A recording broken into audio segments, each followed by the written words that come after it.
Уште 3 часа остануваат од 72 часовната генералка на Скопје на новиот градоначалник Горце Георгиевски. Што се исчисти, а на што ќе биде фокусот на наредните денови, одговори барам токму од новиот градоначалник. Господине Георгиевски, добро вечер и како тече акцијата? Ви престануваат некаде околу уште 3 часа до крајот. На што се стави фокусот и што се исчисти до овој момент? Добро, најпрво поздрав до сите ваши гледачи. Морам да истакнам дека сме генерално задоволни од целиот процес како се одвиваше и чистењето на главниот град. Многу лоши слики од минатото за само помалку од 72 часа покажавме дека може да биде друга позитивна реалност, нешто што можеме да го направиме со нула средства, што може и други да го направат во минатото, но за жал не беа доволно спремни да го направат тоа, нема доволно менаџерски способности или пак едноставно не сакаат да го направат тоа и затоа градот тонеше и беше во таква состојба како што беше. Фокусот не беше најпрво да оние кантите во домаќинствата бидат конечно чистени, имаше канти во домаќинствата, особено по руралните средини кои што по 3 недели, по 4 недели, некаде и по повеќе од месец дена стоја во состојба да не бидат испразнети.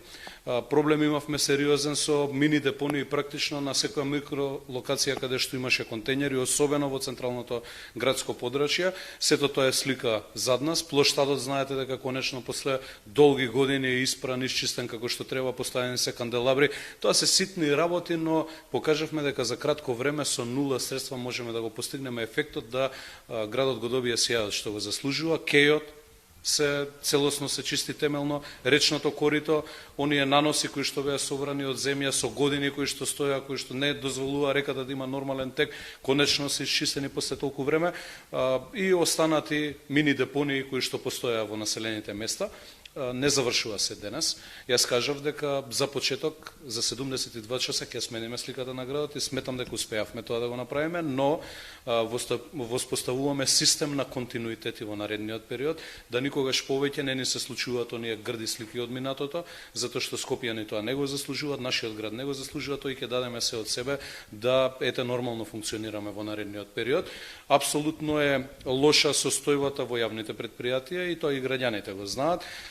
Но ќе работиме на опремување на механизацијата за истите. Еве ако земеме во предвид стартот со јавното комунално претпријатие Комунална хигиена Скопје не беше со 16 исправни машини, сега имаме повеќе од 40 исправни, така да сериозна помош ни беа колегите кои што се вклучија од внатрешноста во целиот процес, особено колегата од Кавадарци, колегата од Штип и од Велес кои што помогнаа со механизација, но веќе се стабилизираме полека и од наредната недела ќе почнеме и самите да функционираме и да ги вршиме нашите работни задачи, така да мислам дека за почеток го положивме испитот и тестот кој што ни беше поставен од граѓаните. Веројатно имате веќе испремна стратегија, план како ќе продолжите понатаму со чистењето, за да не ни се случи сликата од пред 10 дена каде што скопјани со ставарци шетаа по улиците во главниот град.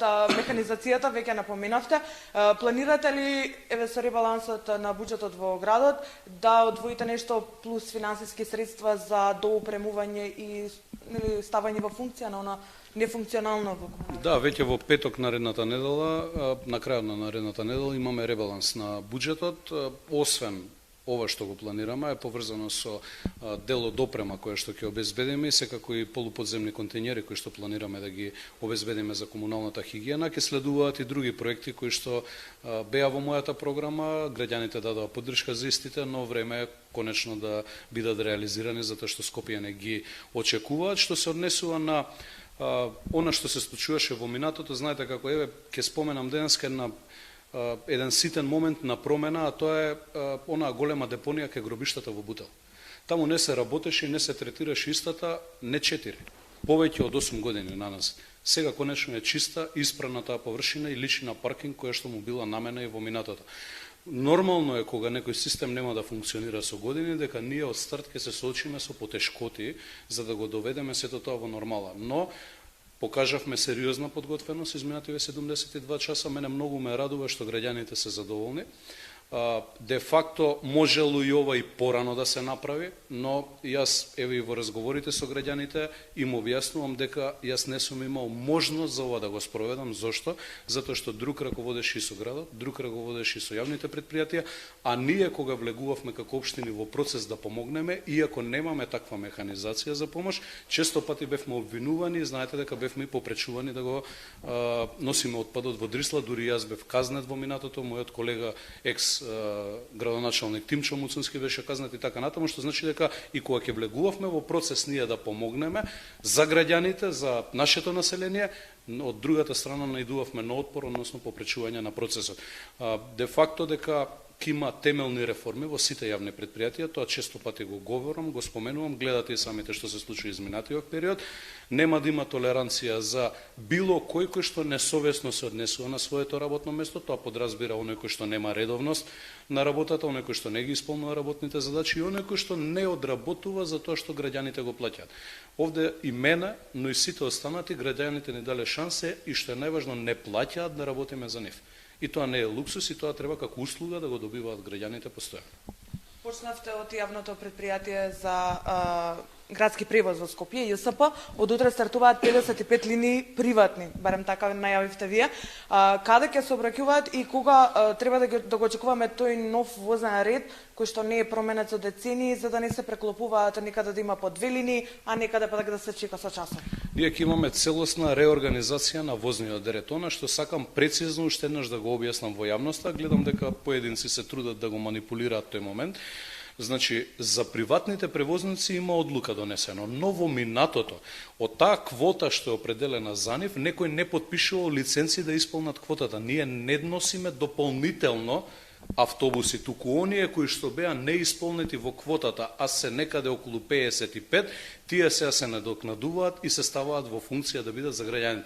Тоа значи да имаат нормален превоз граѓаните, да немаат доцнење на автобусите и учениците, што е најважно, во овој период кога се имаме дожд, за многу кратко претпоставам ќе имаме и снег и така натаму, да го олесниме процесот на функционирање на нашите граѓани, пред се мислам на старите, повозрастните лица во главниот град, кои што со месеци поминуваа низ Голгота, со часови чека автобуси и беа држани во неизвестност, и иако чека со часови, сепак често се случуваше да не дојде воопшто автобус, и особено фокус мислам младите кои што треба да одат во средно училиште, кои што треба да одат на факултетите и така натаму, но и работниците да можат нормално да функционираат и сите останати во градот Скопје.